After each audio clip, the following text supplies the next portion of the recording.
Bismillahirrahmanirrahim. Assalamualaikum warahmatullahi wabarakatuh. Alhamdulillahirabbil alamin. Alhamdulillahilladzi ja'ala al-arabiyyah lughatan Qur'an wa lughatan muslimin. Asyhadu an la ilaha illallah wa la syarika lah wa asyhadu anna Muhammadan abduhu wa rasuluh alladzi la nabiyya ba'da. Pada kesempatan ini saya akan coba sedikit memaparkan terkait qawaidul lughah al-arabiyyah atau tata bahasa Arab. Kita mulai dari hal yang paling sederhana, bahwa dari setiap bahasa tidak mungkin terlepas dari huruf, kata, maupun kalimat. Begitupun bahasa Arab. Bahasa Arab tidak mungkin terlepas, tidak mungkin terlepas dari yang namanya huruf atau harfun, kata atau kalimatun atau kalimat. Dalam bahasa Arabnya jumlah. Di sini ada apa namanya? Ada harfun. Harfun itu huruf. Huruf ada huruf yang dimaksud huruf di sini huruf hijaiyah. Huruf hijaiyah dari mulai alif sampai ya, yaitu huruf hijaiyah. Dan huruf ini dia tidak memiliki makna apapun, hanya sebagai huruf, sama dengan dalam bahasa Indonesia A, B, C, D, E, F, G sampai Z. Dan pun sama dalam bahasa Arab. Kemudian ada namanya kalimat. Kalimatun atau dalam bahasa Indonesia kata. Kemudian di atas kata ada namanya kalimat atau dalam bahasa Arab dinamakan jumlah. Jadi tiga ini, harfun, huruf, kalimatun, kata, jumlah, kalimat, itu tidak mungkin terlepas dari setiap bahasa. Bahasa apapun, tidak hanya bahasa Arab. Kemudian kita akan berbicara tentang al-kalimah wa anwa'u. Karena kalau harfun kan tidak usah dibahas, huruf hijaiyah tidak usah dibahas, saya kan sudah pada hafal dari alif, ba, ta sampai dengan ya. Yang kita bahas untuk pertemuan sekarang ini tentang al-kalimah. Pertama tentang al-kalimah wa anwa'uha, dan macam-macam. Ya, sebelum ke macam-macamnya kita harus tahu dulu apa itu kalimat. Apa itu kalimat atau kata. Dalam bahasa Arab al-kalimah, ya, dalam bahasa Indonesia kata. Ya, al-kalimah atau kata secara sederhana bisa dimaknai dengan lafdun yata'allafu min ba'di hurufil hijai wa yadullu ala ma'na. Lafdun, ya, lafad yata'allafu min ba'dil huruf al-hijai, yang tersusun dari beberapa huruf hijaiyah, wa yadullu ala ma'na. Jadi ada dua. Yang pertama yata'allaf min ba'dil huruf al-hijai. Yang kedua yadullu ala ma'na. Jadi kata itu adalah kumpulan daripada huruf, ya, karena ini bahasa Arab berarti huruf hijaiyah, wa yadullu ala ma'na, dan memiliki makna. Jadi dua syarat ini baru disebut dengan kata atau al-kalimah. Yang pertama harus tersusun, ya, dari beberapa huruf hijaiyah. Kemudian setelah tersusun harus memiliki makna. Ya, walaupun kumpulan dari huruf hijaiyah, ya, misalnya huruf tersusun beberapa huruf, itu kan beberapa huruf, tapi kalau tidak memiliki makna, dia tidak disebut dengan al-kalimah. Contoh di sini talibun. Talibun, ya, dia adalah kata.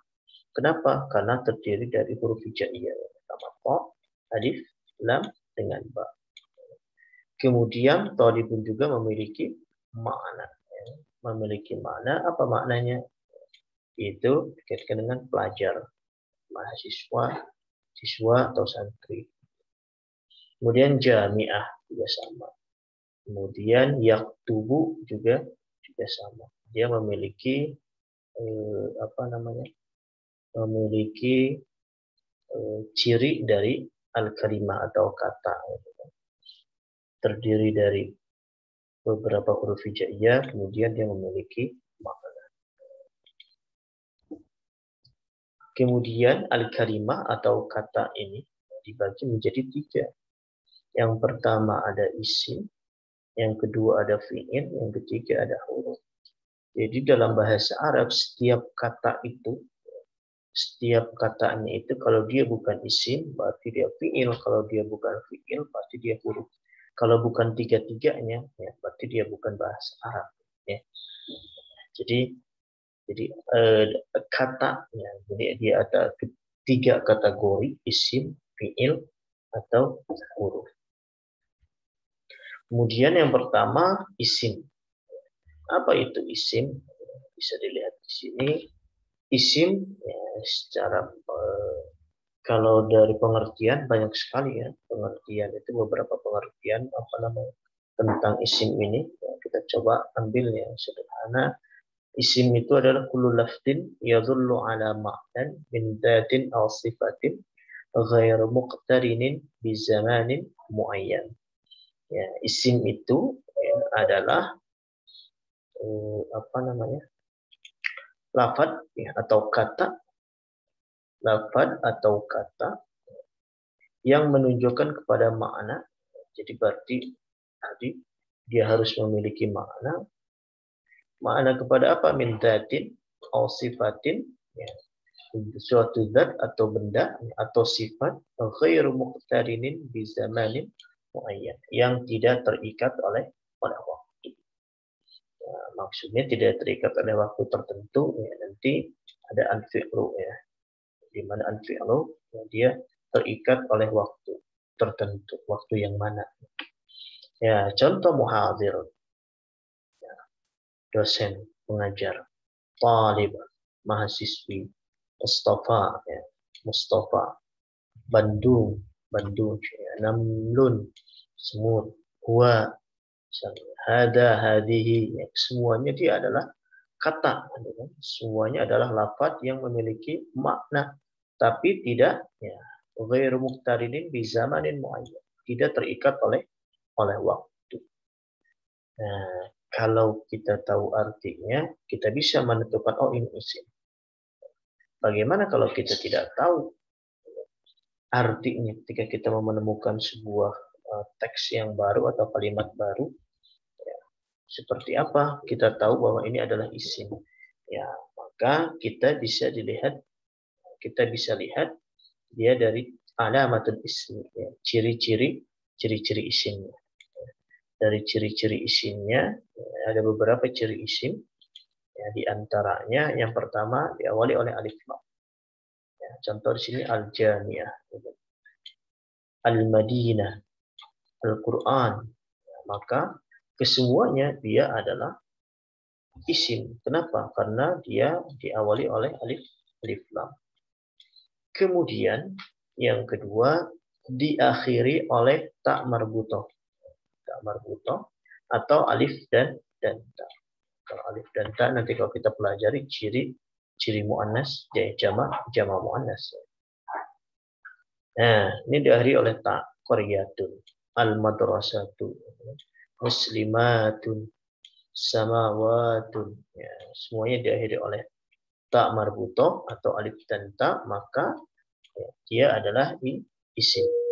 Kemudian yang ketiga diakhiri oleh tanwin. Ya, baik sini fathah ten, kasrah ten atau dhammah ten. Da'watun, ittisaliyan, mujtama'in, ya, semuanya dia diakhiri ya, kata-kata ini diakhiri oleh tanwin, maka semuanya adalah isim. Kemudian diakhiri oleh harakat kasrah. Diakhiri oleh harakat kasrah. Contoh minal masjidi, ya, al masjidi kasrah.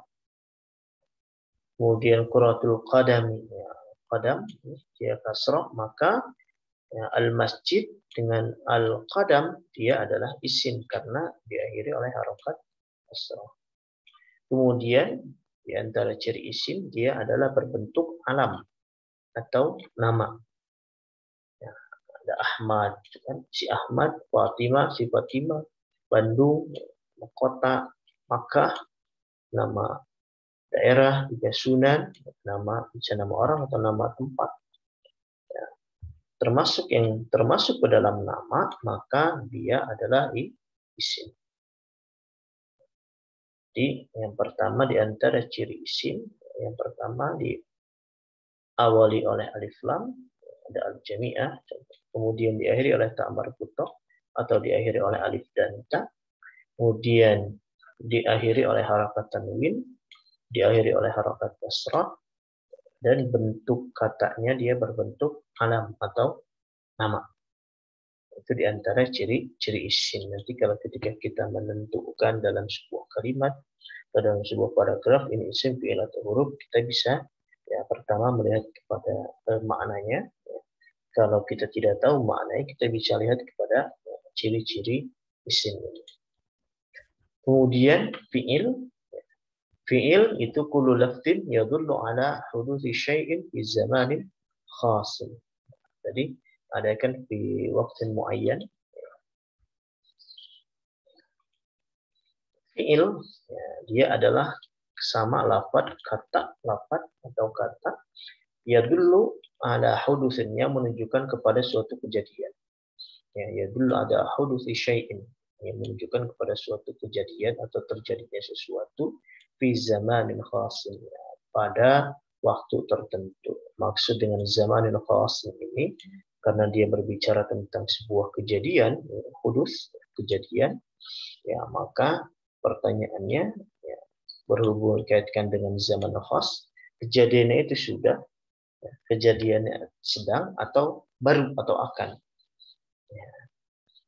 Nanti dalam bagiannya fi'il itu ya, berdasarkan pada zamannya, berdasarkan pada waktunya ada tiga kan, fi'il madi, mudhari dengan fi'il amar. Contoh doroba, yadribu, idrib, akala, yakulu, kul, akrama, yukrimu, akrim, istaghfara, yastaghfiru, istaghfir, nasara, yunasiru, nasir. Ya. Kesemuanya dia adalah fi'il karena semua kata ini dia terikat oleh waktu tertentu. Itu terkait. Kalau kita tahu, jadi kalau kita tahu maknanya, maka ya, kita akan mudah menentukan oh ini fi'il. Ya, bagaimana kalau kita tidak tahu? Ya, bagaimana kalau kita tidak tahu maknanya? Maka ya, bisa dilihat kepada bisa dilihat kepada alamatul fi'li ya, kepada cirinya. Pada cirinya. Ada beberapa ciri ya, yang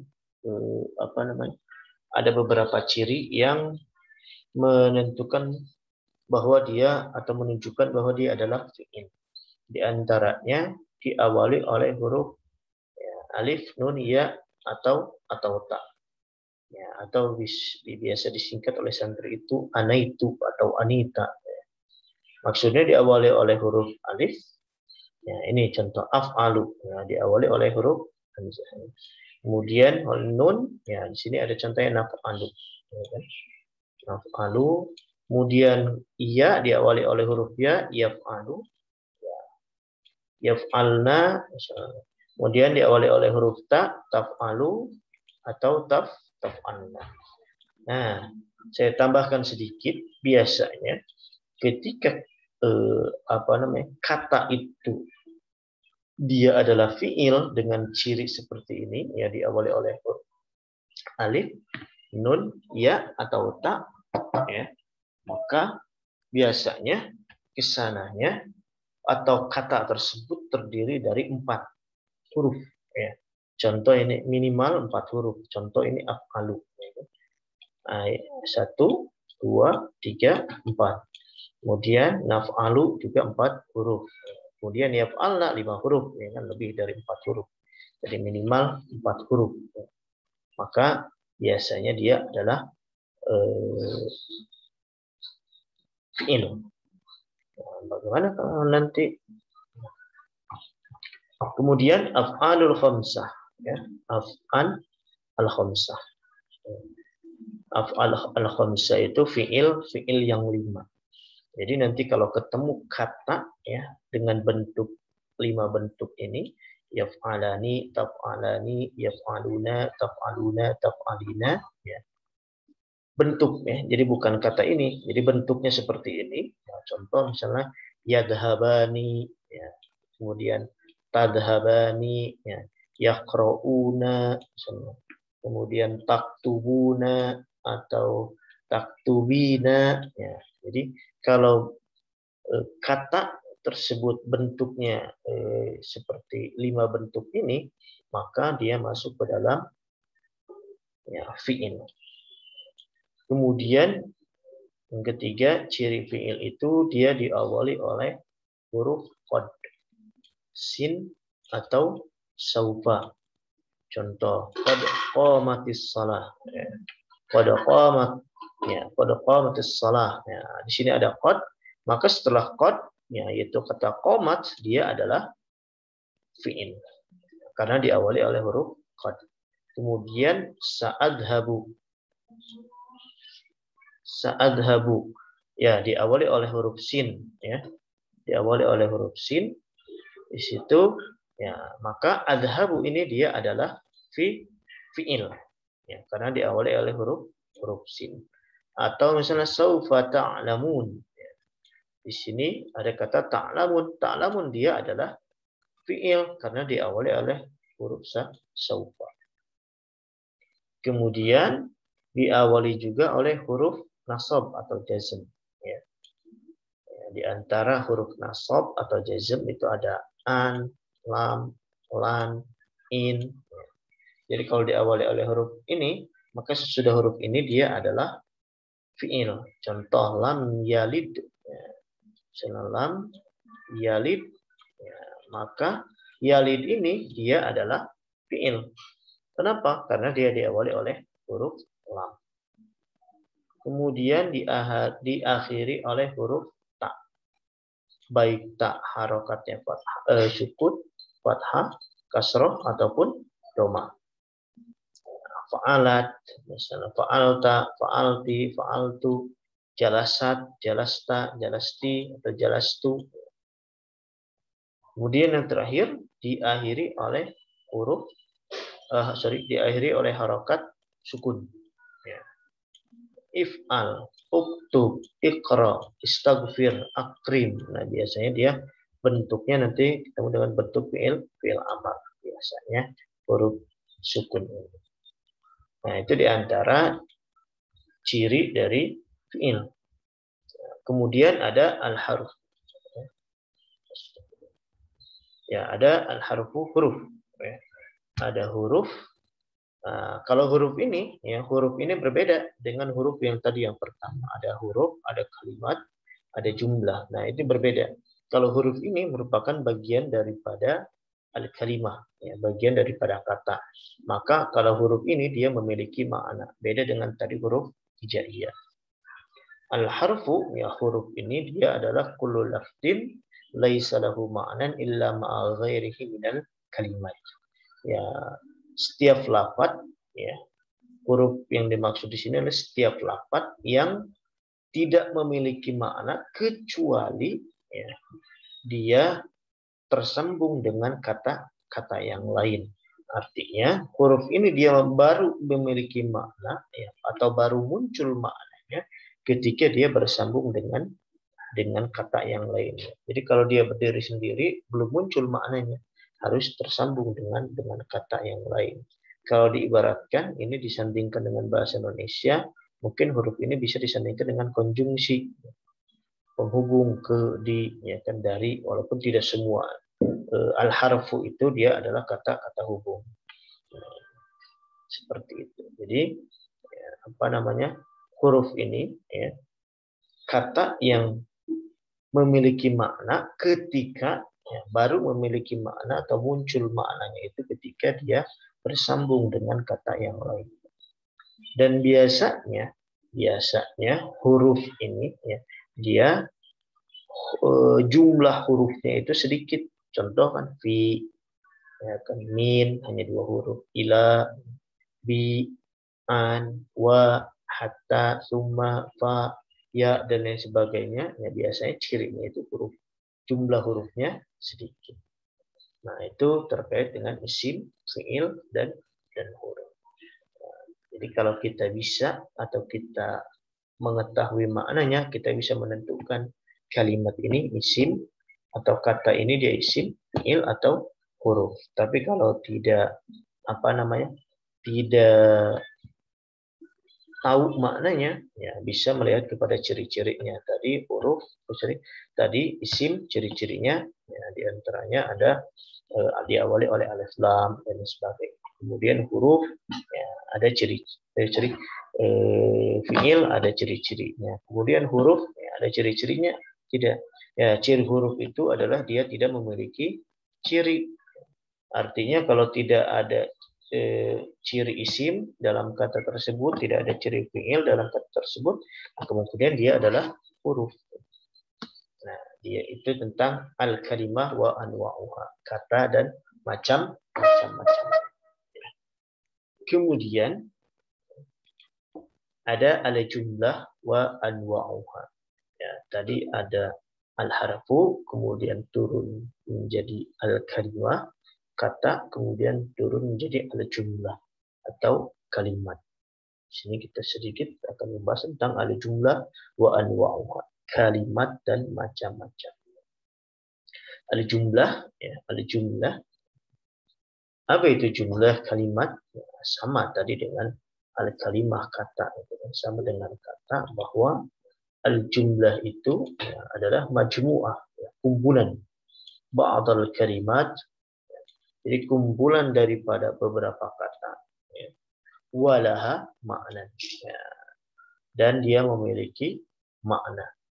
Jadi dua sama dengan kata tadi syaratnya. Ya, kalau kata dia kumpulan huruf, ya, sedangkan kalau kalimat dia adalah kumpulan kata. Kemudian syarat yang kedua, makna, yang memiliki makna. Kalau walaupun terdiri dari beberapa kata, kalau dia tidak memiliki makna, maka dia tidak bisa disebut dengan jumlah atau kalimat. Contoh, ana talibun. Kalimat ini terdiri dari dua kata, ya. Ana talib,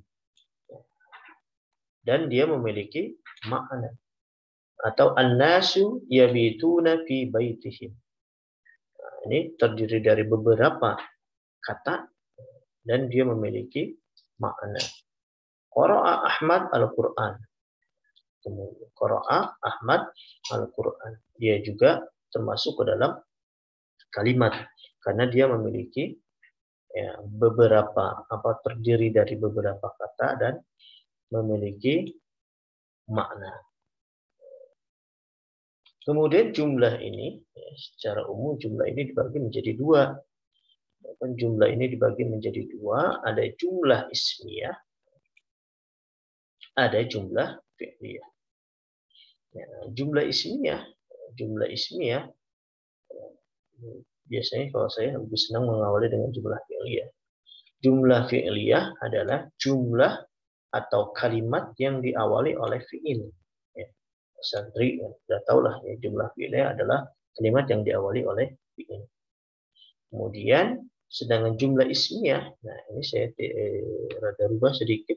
Ya, jumlah ismiyah adalah kalimat yang tidak diawali oleh fi'il. Kenapa? Ya, kalau tadi kan kata itu ada 3, isim, fi'il, dan huruf. Ya, ada 3, isim, fi'il, dan huruf. Ya, maka karena kalimat yang tidak diawali oleh fi'il, berarti jumlah ismiyah ini mungkin diawali oleh isim, ya, mungkin diawali oleh huruf.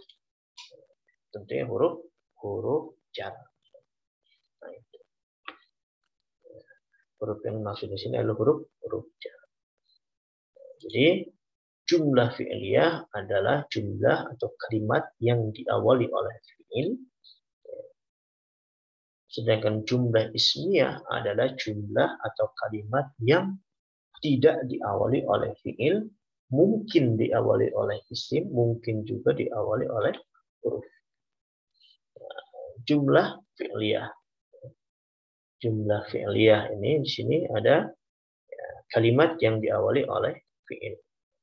Ada jumlah al-mabdu'ah bil fi'li, kalimat yang diawali oleh fi'il. Contoh, qara'a Ahmad al-Qur'an. Kalimat ini ya kan tadi jumlah itu terdiri dari beberapa kata, kemudian memiliki makna, dan kalimat ini diawali oleh fi'il. Kalimat ini diawali oleh fi'il. Sini ada kata qara'a, maka dia adalah jumlah fi'liyah. Kemudian contoh yang kedua, anzalallahu minas sama'i ma'an. Bagaimana kalau di Quran misalnya ada waw di sini. Wa anzalallahu, ya. Wa di sini dia adalah huruf, tapi dia adalah huruf bukan huruf jar, maka tetap yang diakui adalah kata anzalallahu minas sama'i ma'an. Karena diawali oleh fi'il, ya, maka dia adalah jumlah fi'liyah. Kemudian ada jumlah ismiyah. Ada jumlah ismiyah atau jumlah yang tidak diawali oleh fi'il. Tidak diawali oleh fi'il, tapi mungkin diawali oleh isim, mungkin juga diawali oleh huruf, yaitu huruf jar yang dimaksud. Contoh, ana talibun. Ya. Ana talibun. Saya adalah mahasiswa. Ini adalah kalimat. Ya. Kenapa disebut kalimat atau jumlah? Ya, karena di awal terdiri dari beberapa kata dan memiliki makna. Dan kata yang pertamanya adalah isim. An-nas yabituna fi baitihim. Terdiri dari beberapa kata dan memiliki makna. Kemudian kata pertamanya adalah isim. Maka dua kalimat ini dia masuk ke dalam jumlah ismiyah karena diawali oleh isim. Kemudian ya, ada lagi contoh yang lain, misalnya fil fasli talibun wa ustadun. Ya. Dia kalimat, ya kan? Kalimat karena terdiri dari beberapa kata kemudian memiliki makna dan diawali oleh huruf, yakni huruf jar. Ya, yakni huruf jar, maka dia kalimat ini juga adalah jumlah ismiyah. Maka tadi kalau jumlah fi'liyah adalah jumlah yang diawali oleh fi'il, sedangkan jumlah ismiyah adalah jumlah yang tidak diawali oleh fi'il karena mungkin diawali oleh isim, mungkin juga diawali oleh huruf. Yang dimaksud adalah huruf jar. Nah, namun yang menjadi catatan harus diperhatikan dalam menentukan jumlah itu apakah dia jumlah ismiyah, karena mudah kan kalau menentukan jumlah itu dia jumlah ismiyah atau jumlah fi'liyah, tinggal dilihat saja awal kalimatnya dia isim, fi'il atau huruf jar. Bagaimana kalau bukan huruf jar, misalnya huruf atop, ya kalau huruf atop kan dia dianggap tidak ada karena dia sebagai penghubung, berarti yang dimulainya setelah huruf atop itu. Ya, nah yang jadi permasalahan adalah ini perlu diperhatikan bahwa yang menjadi permasalahan adalah menentukan jumlahnya atau kalimat itu sendiri. Ya, karena jumlah ya, atau kalimat ya, itu patokannya bukan pada tanda titik. Apalagi biasanya bahasa Arab itu kalau teks-teks itu titiknya itu satu paragraf baru hanya ada satu titik misalnya. Kebanyakan dengan koma kemudian titik. Nah, yang jadi patokan satu kalimat itu bukan titik. Jadi titik itu tidak bisa menjadi patokan sebagai bahwa dia itu satu kalimat. Nah, bagaimana kan kalau ini satu kalimat ini itu panjang, titiknya baru ada di akhir ini kan? Ya. Apakah dia satu kalimat satu paragraf panjang ini dia adalah satu kalimat? Belum tentu. Bisa jadi terdiri dari beberapa kalimat. Contoh misalnya pendek saja di sini. Ada Tono minum jus mangga yang dibeli Tony dari kantin. Titik. Di sini titik. Kalimat ini dia tidak hanya terdiri dari satu kalimat, tapi terdiri dari dua kalimat. Terdiri dari dua kalimat. Kalimat mana? Yang pertama, Tono minum jus mangga. Kemudian yang kalimat kedua, dibeli Tony dari kantin, atau Tony membelinya dari kantin. Nah, jadi Tono minum jus mangga yang dibeli Tony dari kantin itu dia terdiri dari dua kalimat. Begitupun sama dengan bahasa Arab. Contoh di sini ada kalimat dakhala Umar ilal maktabah thumma jalasa 'alal kursi wa qara'a ba'dal kutub. Apakah ini satu kalimat? Tidak. Tapi terdiri dari tiga kalimat. Yang pertama, dakhala Umar ilal maktabah. Kemudian jalasa 'alal kursi. Kemudian qara'a ba'dal kutub. Ya, jadi ada tiga kalimat. Maka kalau kita sudah bisa menentukan kalimatnya atau memisah kalimat-kalimatnya, maka kita bisa menentukan dia jumlah ismiyah atau jumlah fi'liyah. Contoh, dakhala Umar ilal maktabah, karena diawali oleh fi'il, maka dia adalah jumlah fi'liyah. Kemudian jalasa 'alal kursi, karena diawali oleh fi'il, maka dia adalah jumlah fi'liyah. Qara'a ba'dal kutub, ya, karena diawali oleh fi'il, dia juga adalah jumlah fi'liyah. Ya, seperti itu. Maka ya, harus diperhatikan menentukan jumlahnya itu sendiri. Itu terkait tentang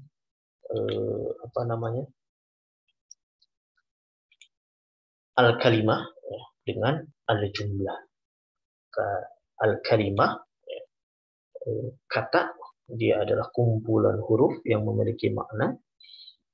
Kemudian kata itu dia memiliki tiga kategori, atau tiga bagian. Ada isim, fi'il, dan huruf. Kemudian di bawah kata atau kalimat ada jumlah atau kalimat. Jumlah atau kalimat adalah kumpulan kata yang memiliki makna. Jumlah ini umumnya dibagi menjadi dua, ada jumlah ismiyah, ada juga jumlah fi'liyah. Jumlah fi'liyah adalah jumlah yang diawali oleh fi'il, sedangkan jumlah ismiyah adalah jumlah yang tidak diawali oleh fi'il, namun memungkinkan diawali oleh isim atau diawali oleh huruf jar. Nah, itu saja terkait tentang al-kalimah dengan al-jumlah. Kalau ada yang ditanyakan, boleh nanti kita diskusikan di grup. Ya. Syukran. Mungkin hadza minni. Assalamualaikum warahmatullahi wabarakatuh.